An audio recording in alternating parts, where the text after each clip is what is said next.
Hey everyone, and welcome to the Cheyenne Hills Podcast, Verse by Verse. We know it's often hard to find time to spend studying God's Word, so we're happy you can join us as we read, unpack, and discuss Scripture every Tuesday and Thursday. We hope you enjoy the program. Across the street and around the world, Cheyenne Hills. Well, hello again, everybody, and welcome to the podcast. And today we are in Genesis 27. And guys, this is a long chapter. This is the classic birthright chapter. And just as a review, I don't know how many passages back we saw it, but remember when Esau came in and he was famished and he sold his birthright? No, he didn't sell it. He just said, okay, he traded it, just kind of a verbal trade. And we kind of wondered, does that really stick? Because he said, oh, yeah, here, take the birthright. I just want this stew because I'm famished. And so in a sense, Jacob tricked him then, but this is what really makes it stick right here. And we get to see Isaac bless his son, but he blesses a different son. And when that blessing comes down, it makes you realize how heavy that blessing is. We talked a little bit about that blessing. Do you have any stories of that? You know, fathers carry a certain blessing for their kids, and that's even today. Maybe not the way it was in the Old Testament, but there's still a blessing. Yeah. It's important. Yeah, it's the impact of fathers on their families. I think, maybe in this culture, we especially underestimate and play it down and like, oh, if there's not a father involved, it's no big deal. But studies have shown that it's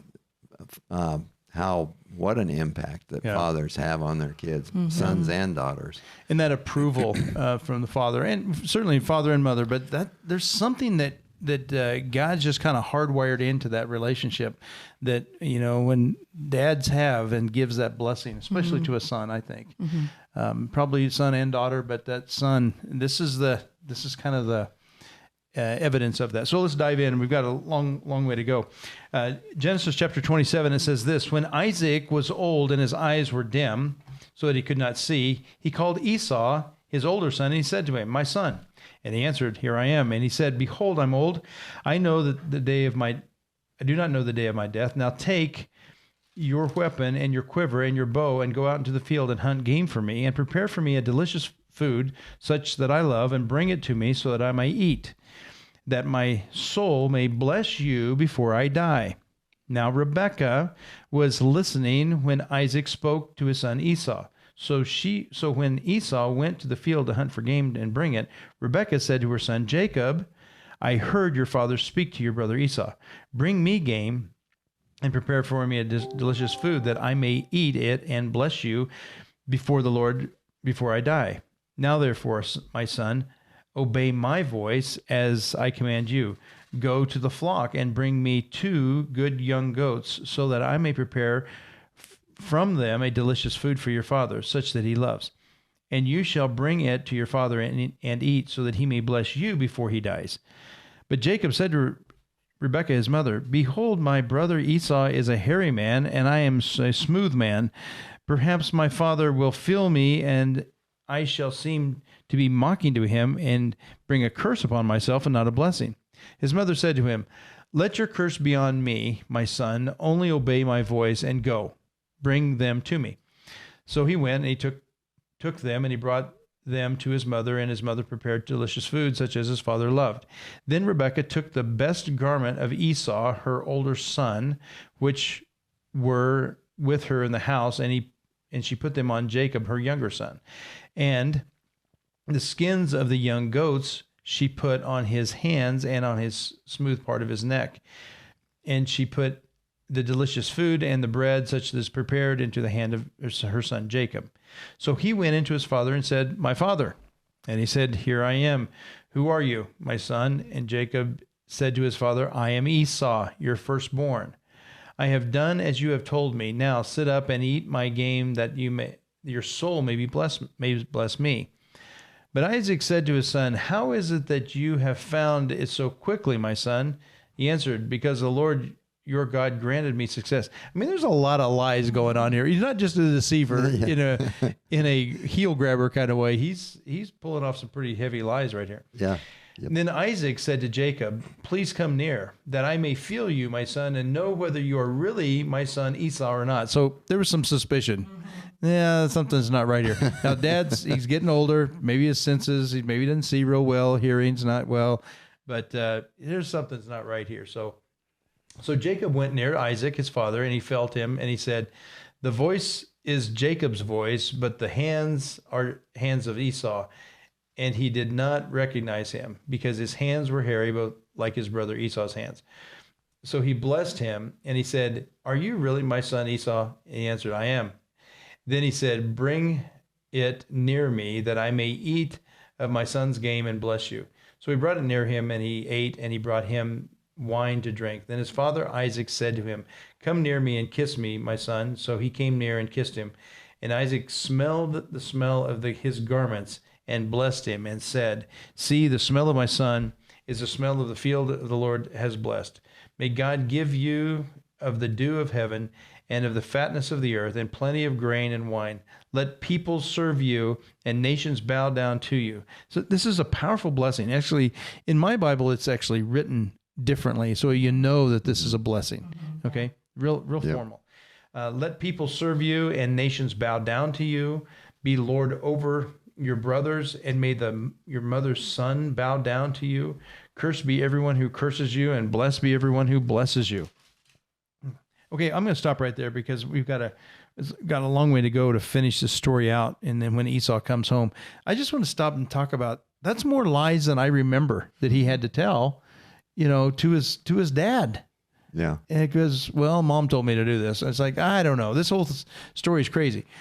But the interesting thing to me is that how powerful that blessing is. I mean, this whole thing is a lie, but that blessing coming out of his dad's mouth as he put his hand on his son's shoulder, even though it was a lie, that blessing stuck and it was real.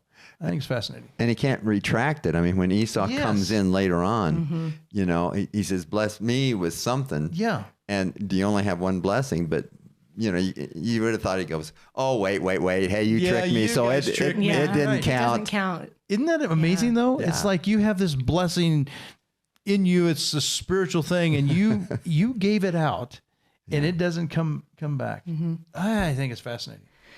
So my perspective of it is that, going back to Rebecca and thinking about not only as a wife and I mean, she's not honoring her husband here. Yeah, she's for sure. Definitely meddling in the middle of what not only was his desire, but also what is biblical as far as birth order and all of that. And she's in the mix of that. And then to show favoritism to one child over the other, and I don't know. So I was kind of sitting while you were reading, thinking about, well, did she see something in Jacob as far as his love for God? And then going back to Esau and what we read about last time and talking about how he grieved his parents by marrying the Hittite women, was that some of it and why she wanted to intervene, or was there, I don't know. But at the end of the day, there's a lot of deception there that, goes back to, the man's like the head of the home and the wife's the neck. Yeah, there you go. Puts hair on the neck. Is that what you're saying? Yeah, and that too. No, but you bring up a really good point. I think there was a bitterness, and that word is heavy, especially even in English, it's heavy. That Isaac and Rebecca were bitter because Esau went and married not one but two Hittite women. Yeah, and then and to think that out of that disappointment, it explains behavior. It probably doesn't excuse behavior, right? But explains. I think it's a great example of why reasoning why she did intervene and said, "Hey, put it on me. I don't care. I'll take the hit before your father, but I want you to get this blessing." It's interesting stuff. It's interesting how powerful the blessing is, and so. I guess I'm going to ask you again now that I kind of started off, but do you think we underestimate this blessing that we have for to pass down to our kids? Probably. How's that for a good answer? Yeah, no, I was reflecting on my own story, and when my dad, he wasn't real crazy about me going off to seminary. He wanted to. I was the oldest, and he really had plans for me to take over the farm, the ranch, and the whole thing. And yet it was years after, about 5 years after I left. So a year after seminary, I remember when it was. And he said, Galen, I just want you to know you're doing the right thing. And that blessing, I was standing in the middle of the street. He just said it kind of in passing. It wasn't anything formal, no hands laid on my head or anything like that. I wasn't kneeling down.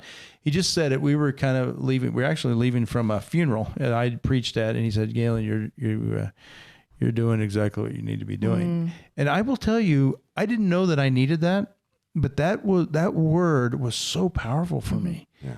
And I would have thought that, I'm good. I don't need to have. I think we have more power with our kids and our blessing than we realize as dads, and maybe parents in general, but I think dads in particular.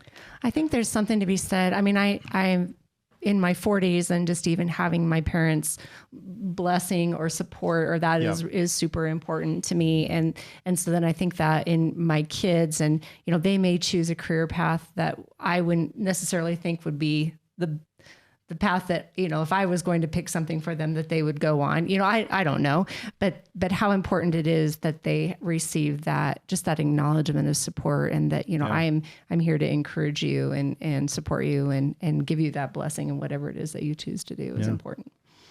I think it's insightful too. Rebecca very well could have seen something, should have been out of scorn for, disappointment with her older son Esau. But I think she probably did see something in Jacob that was like, you've got the right stuff. You just need to get this blessing. And so, I don't know. Interesting passage. We're going to continue. We got a lot more, because now Esau is going to come back and find out he kind of messed it up.